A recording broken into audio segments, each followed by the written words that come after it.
Hi friends, good morning. Welcome back to my channel. সবাই কেমন আছেন? আশা করছি ভালো আছেন। আর আমিও আপনাদের আশীর্বাদ ও ভালোবাসায় অনেক ভালো আছি।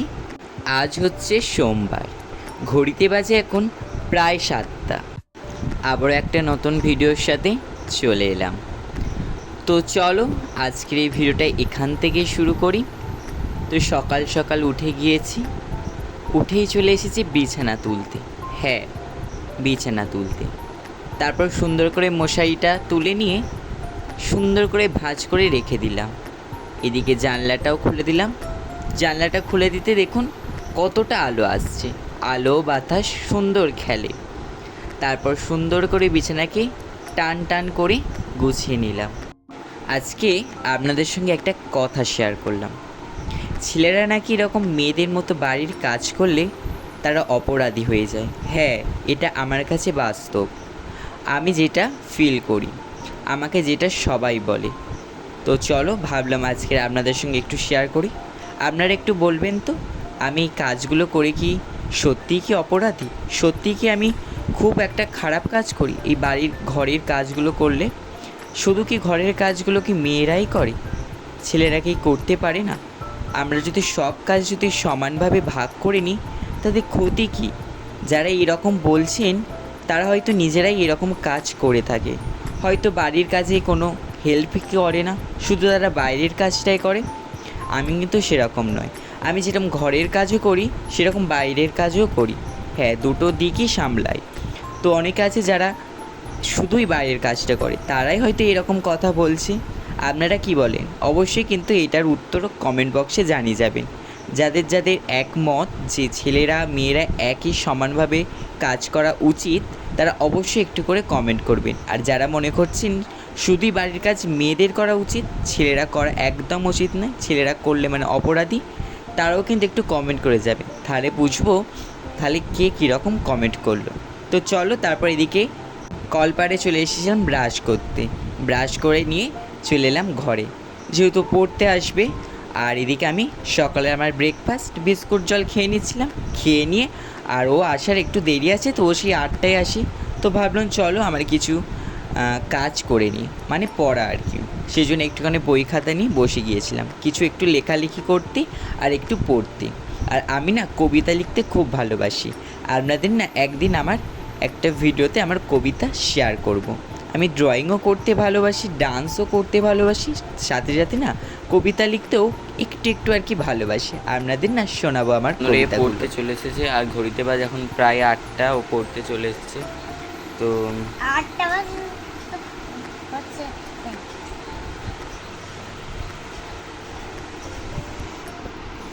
তো চলো বন্ধুটাকে পড়িয়ে নিই, তারপরে আবার কথা হচ্ছে। এদিকে ঘড়ির কাঁটা প্রায় 9:30 ঘরে চলে এসেছি। আর ওকে আমি ছুটি দিয়ে দিয়েছি, যেহেতু স্কুল যাব, তো আমিও স্কুল যাব আর ও স্কুল যাবে, তো রেডি হতে হবে, তো সেই জন্য 9:30 ওকে ছুটি দিয়ে দিয়েছি। দিয়ে আমি এখানে স্কুলের ব্যাগটাকে সুন্দর করে গুছিয়ে নিচ্ছিলাম, মানে আজকের কী কী ক্লাস হবে রুটিন অনুযায়ী গুছিয়ে নিচ্ছিলাম। নিয়ে তারপর স্নান করে নিয়েছিলাম। স্নান করে নিয়ে আর খেতে বসেছিলাম। আজ প্রায় দীর্ঘ 1 সপ্তাহ পর স্কুল যাচ্ছি, যেহেতু আপনাদের বলেছিলাম তো আমার শরীর খারাপ ছিল, তো সেই জন্যে 1 সপ্তাহ স্কুল যাওয়া হয়নি। তো 1 সপ্তাহ পর আবার স্কুল যাচ্ছি। এদিকে স্নান করে এসে আর খেতে বসে গিয়েছিলাম। তো বন্ধুরা রেডি হয়ে গেছি, স্নান করা হয়ে গেছে, স্কুল ড্রেস পরা হয়ে গেছে, আর খেতে বসে যাচ্ছি। আজকে রান্না হয়েছে দেখুন পনির, এদিকে চিংড়ির তরকারি আর ভাত। তো চলো খেয়ে নিই, খেয়ে নিয়ে স্কুলে যাব। তো বন্ধুরা আমি স্কুলে যাওয়ার জন্য রেডি হয়ে গেছি। তো চলো স্কুলে চলে যাই, স্কুল থেকে এসে আবার আপনাদের সঙ্গে কথা হচ্ছে। তো টাটা। তো বন্ধুরা এই স্কুল থেকেই সবে এলাম, একটু ফ্রেশ হয়ে নিয়েছি। আর দেখি কি বললো, ফ্রিজে কাঁঠাল আর দই আছে, চলো খাবো। দেখি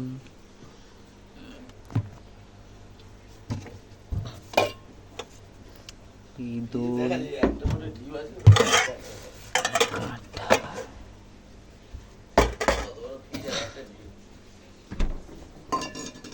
চলো।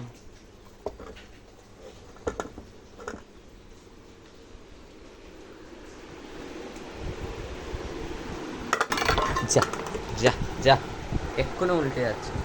দই কার কার ফেভারিট?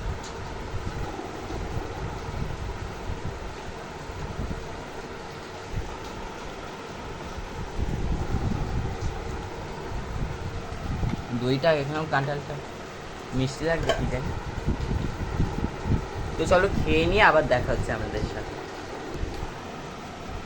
এদিকে চলে এসেছিলাম ঝাঁট দিতে নিচের ঘরটা। কেন? আজ না আমার মা নেই। কেন নেই? তো আগের দিন যেই একটা দরকারে এসেছিলো, আমার মামার বাড়ি থেকে এসেছিলো, সেই জন্মদিন বাড়ি থেকে এসেছিলো না, তো সেই দরকারের জন্য আজও গিয়েছি ওই বিকেল 4টের দিকে। তো সেই জন্য ভাবলাম চলো আমার মায়ের কাজগুলো আমি করে নিই। আমার মা ঘরে থাক বা না থাক, বাসি কাজগুলো কিন্তু আমি সব সেরে নিই। হ্যাঁ, ফেলে রাখি না। ফেলে রাখলে কখন এসে আমার মা করবে তার ঠিক নেই, তো সেই জন্য আমিই করে নিই। তো এদিকে নিচের ঘরটা ঝাঁট দিয়ে চলে এলাম ওপরের ঘরটা। হ্যাঁ, ওপরের ঘরটা এসে সুন্দর করে ঝাঁট দিয়ে দিলাম।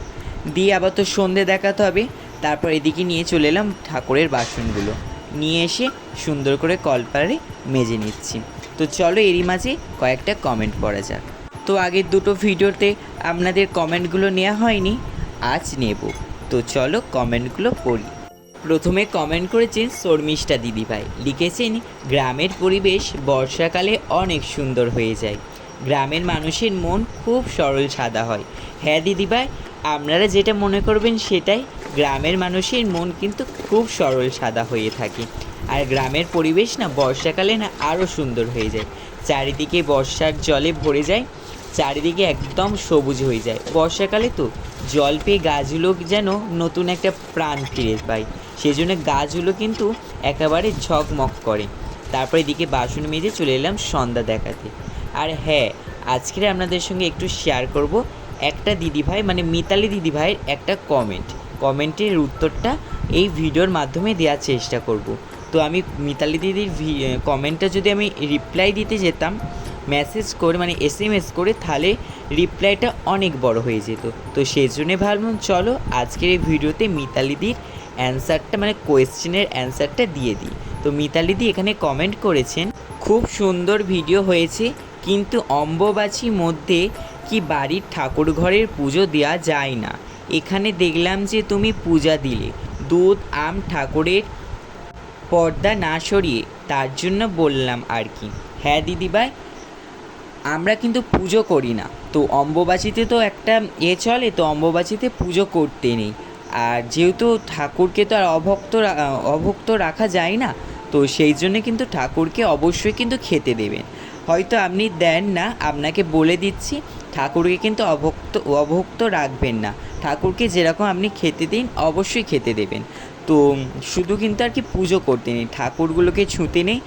আর শুধু কিন্তু আপনি ভোগ দেখাতে পারেন, ভোগ দেখালে কিন্তু এতে কোনো হবে না, ভোগটা কিন্তু দিতে পারেন। আমরা যেরকম না একদিন না খেয়ে থাকতে পারি না, সেরকম ঠাকুররাও কিন্তু থাকতে পারবেন না, এটা আমার মনে হয়। তো সেই জন্য আমাদের বাড়িতে কিন্তু এরকম ভোগ লাগানো হয়। এই অম্বুবাচীতেও কিন্তু ভোগ লাগানো হয়, শুধু পুজোটা করা হয় না, মানে ঠাকুরের গায়ে ছোঁয়া হয় না। আর পর্দা দিয়ে ঘিরে দেওয়া হয়েছে, যেহেতু ঠাকুরের মুখ দেখতে নেই, তো সেই জন্য ওখানটায় পর্দা দিয়ে ঘিরে দেওয়া হয়েছে। তো আর বাইরে থেকে কিন্তু ধূপ প্রদীপ জেলে দিই আর ভোগ দিই। আর অম্বুবাচীর প্রথম দিন বলে ওখানে আম আর দুধ দিয়েছি, অম্বুবাচীর শেষেও কিন্তু আমদুধ দিতে হয়। এই অম্বুবাচী চলাকালীন কিন্তু আমদুধ ঠাকুরকে ভোগ লাগালে খুব ভালো। তো সবাইয়ের তো সম্ভব নয় প্রতিদিন আম আর দুধ ভোগ লাগানো, তো সেই জন্য আমি চেষ্টা করেছি অম্বুবাচীর প্রথম দিন আমদুধ দিতে, আর অম্বুবাচীর শেষের দিন আমদুধ দেওয়ার চেষ্টা করব। তো মিতালি দিদিভাই, আপনার কমেন্টের উত্তর দিয়ে দিলাম। অবশ্যই আমার ভিডিওটা দেখেছেন, কেমন লেগেছে অবশ্যই জানাবেন। আর আপনার কমেন্টের উত্তরটা শুনে কেমন লাগলো অবশ্যই জানাবেন। তো পর কমেন্ট করেছেন মামনি দিদিভাই, লিখেছেন খুব সুন্দর। থ্যাংক ইউ দিদিভাই, আমার ভিডিওটা দেখার জন্য অসংখ্য ধন্যবাদ। তারপরে আমার ইনজা ভাই কমেন্ট করেছেন অনেক সুন্দর হয়েছে। থ্যাংক ইউ ভাই, আমার ভিডিওটা দেখার জন্য তোমাকেও অসংখ্য ধন্যবাদ। তারপর কমেন্ট করেছেন প্রিয়াঙ্কা দিদিভাই, লিখেছেন খুব সুন্দর। থ্যাংক ইউ দিদিভাই।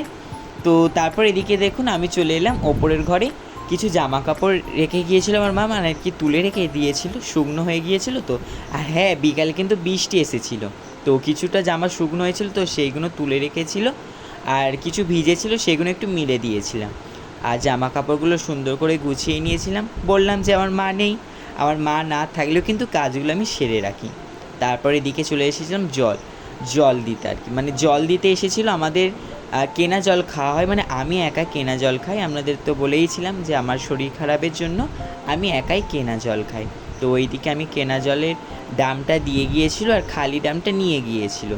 তো এদিকে আমি জলটাকে মানে ট্যাঙ্কি ঠিক না, ওই দামটার ওপর উল্টে দিলাম, দিয়ে যে খালি বোতলগুলো ছিল সুন্দর করে ভরে নিলাম।